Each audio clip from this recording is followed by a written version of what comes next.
Assalamualaikum teman-teman, welcome to my channel.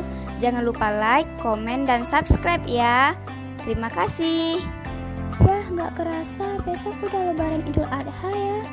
Tapi aku masih ragu deh buat sholat di masjid. Takut terkena corona dan menulari keluargaku. Gimana ya? Udah, kamu tenang aja. Kan udah ada protokol sholat berjamaah di masjid. Iya sih. Tapi nih aku punya tips beribadah di masjid saat new normal. Jadi kamu gak perlu ragu lagi buat sholat Idul Adha di masjid besok. Tips yang pertama, pastikan kondisi badanmu dalam keadaan sehat dan tidak mengalami gejala suatu penyakit. Jika merasa badan dalam kondisi tidak sehat, sebaiknya sholat di rumah saja ya. Yang kedua, berwudulah terlebih dahulu di rumah sebelum berangkat ke masjid. Yang ketiga, bawalah perlengkapan sholat pribadi. Penularan virus corona dapat melalui barang-barang yang digunakan secara bergantian. Dan jangan membawa anak kecil ke masjid. Yang keempat, gunakan masker saat berangkat ke masjid. Yang kelima, pilihlah masjid yang berada di zona hijau atau masjid yang tidak terdapat penularan virus corona dalam kurun waktu 2 bulan. Jagalah jarak dengan jamaah lain saat akan memasuki masjid. Dan jangan lupa cuci tangan sebelum masuk masjid di tempat yang sudah disediakan oleh pihak pengurus. Renggangkanlah saf sholat sesuai dengan arahan yang diberikan oleh pengurus masjid. Hindari kontak fisik seperti bersalaman setelah selesai sholat dengan jamaah lain. Dan segeralah pulang ke rumah masing-masing setelah selesai melakukan ibadah.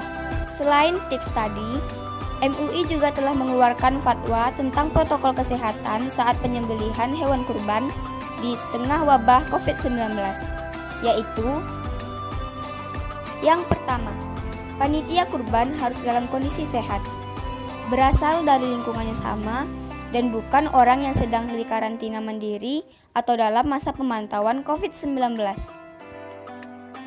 Yang kedua, panitia harus menggunakan alat pelindung diri seperti masker, sarung tangan, dan menggunakan baju lengan panjang. Yang ketiga, panitia tidak boleh ada kontak fisik dengan panitia lain seperti bersalaman dan harus rajin cuci tangan. Yang keempat, sebelum memasuki area kurban, panitia harus dicek suhu badannya terlebih dahulu.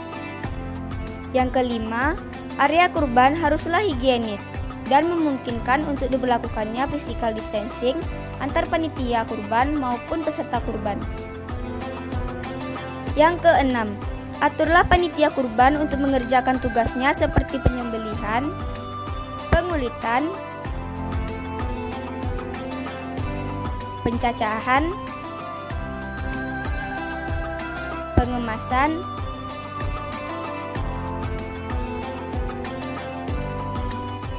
dan pendistribusian agar pekerjaan efektif dan efisien. Untuk menghindari terjadinya kerumunan, maka pembagian daging kurban akan dilakukan langsung oleh panitia kurban dan diantarkan ke rumah mustahik.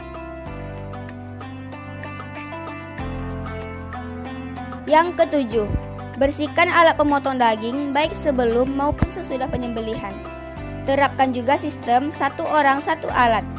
Jika dalam kondisi tertentu, panitia harus menggunakan alat lain, maka harus dilakukan disinfeksi sebelum digunakan. Yang kedelapan, setelah selesai, segeralah mandi dan rendam pakaian yang digunakan tadi sebelum berkumpul bersama keluarga.